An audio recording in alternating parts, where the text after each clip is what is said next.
Salut les amis. Et oui, ça y est, enfin, retour dans mon appartement. Ça y est, le déconfinement a eu lieu.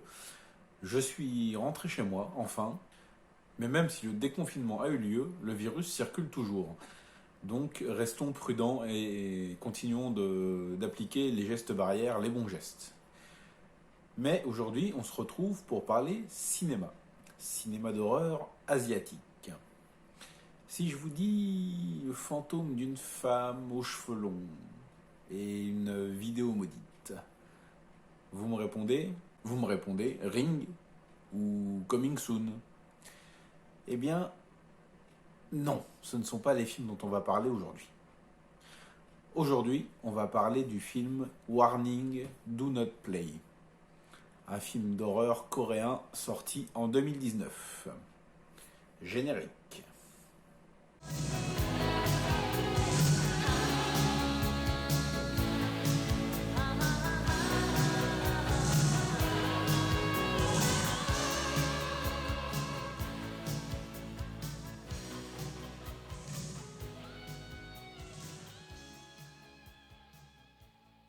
공포 영화를 찍어요. 근데 그 감독이 만든 영화가 진짜 무서웠던 거예요.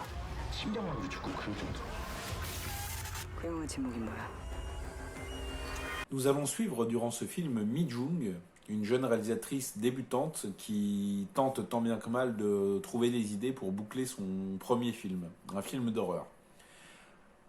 En creusant Internet et en écoutant les rumeurs, elle va tomber sur l'histoire d'un film maudit et va se mettre en tête de le retrouver pour pouvoir puiser des idées et s'en inspirer. Malheureusement, ce film a causé bien des malheurs autour de lui et il va lui arriver des bricoles.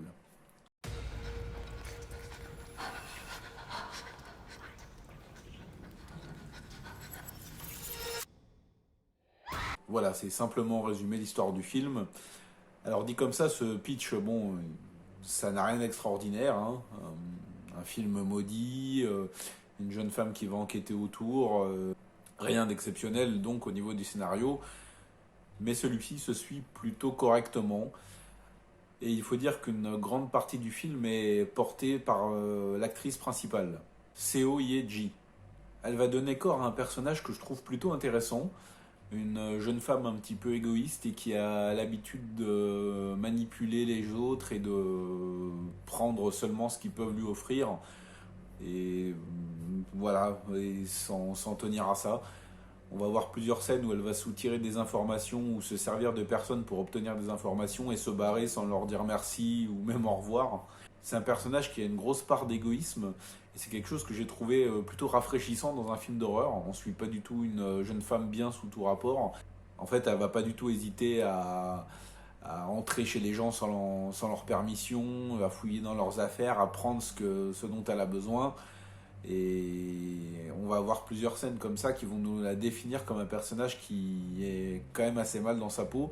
Parce qu'il y a quelque chose, bon je vais pas vous spoiler, mais il s'est passé quelque chose dans sa vie, un traumatisme qui revient assez régulièrement dans le film.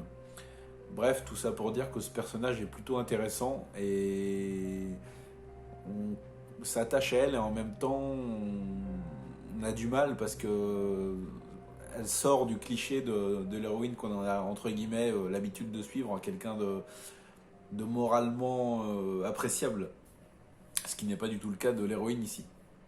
L'ambiance est plutôt intéressante.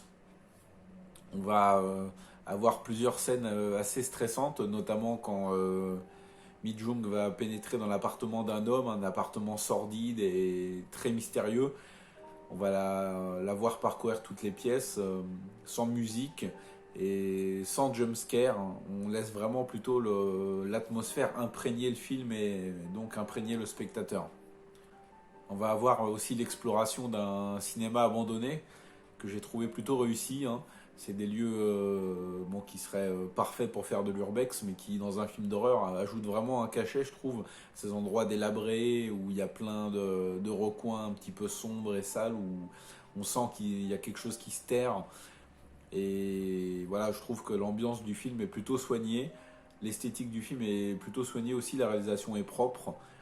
Bon, il y a pas mal de chants contre chants, rien de vraiment exceptionnel, mais ça contribue à l'atmosphère un petit peu pesante et anxiogène du film. Au niveau du spectre, alors je sais pas comment ils se sont débrouillés.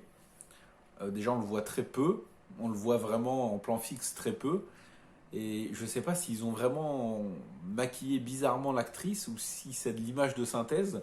Ça me paraît quand même être du maquillage, mais il y a des plans un petit peu étranges où j'arrive pas à définir si c'est de la prothèse et du maquillage ou de l'effet numérique. Donc voilà, c'est pas un spectre qui va sortir de l'ordinaire. Quoique, il y a une certaine violence qui se dégage de ces attaques que j'ai trouvé plutôt sympa. Ça fait gros sadique. Mais c'est un spectre assez énergique et assez pervers. Hein. Elle aime bien tout ce qui est coup de rasoir, tuyau dans la gueule, ce genre de fracassage de tronche contre le mur. C'est plutôt original et plutôt rythmé. Alors si vous cherchez un film original qui pourrait vous surprendre, je pense pas que Warning Do Not Play puisse vraiment se détacher du lot. Quoique le rôle et le personnage principal et l'atmosphère du film sont clairement réussis. C'est pas un film qui va se démarquer et vraiment se détacher du lot malheureusement, mais ça reste quand même un film d'horreur plutôt correct devant lequel j'ai passé un bon moment. Voilà, c'est déjà la fin de cette petite review.